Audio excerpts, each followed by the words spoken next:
আমার গবার মাথা খুব গরম হয়ে গেছে গো। আবার বিয়ের মাস পড়লো, একটাও মাইয়া পাচ্ছে না গবা। আমার গবাকে একটা মাইয়া দাও না তোমরা। দেখো কিভাবে রেগে যাচ্ছে।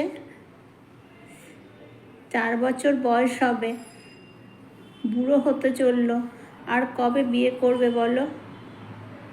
সেই জন্য যত রাগ আমার ওপরে দেখাচ্ছে। দিদিভাই তো নেই, দিদিভাই নেই, সেই জন্য তো মাথা ওর গরম হয়ে আছে। দিদিভাই কোনো পাত্রী জোগাড় করে দিচ্ছে না, আমিও দিচ্ছি না। দেখো কিভাবে দাঁত বের করেছে, এখন সব সময় মেজাজ দেখায়। তোমরা দাও না বাবাকে একটা মিষ্টি মিষ্টি পাত্রী।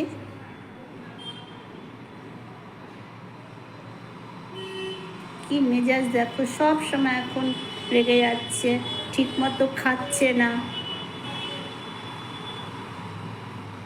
সব সময় যদি বিয়ের সানাই বাজে, তাহলে কার মন ভালো থাকে বলো? মাথা তো গরম হবেই। তোমরা একটা পাত্রী জোগাড় করে দাও, খুব লেগে আছে আমার বাবা।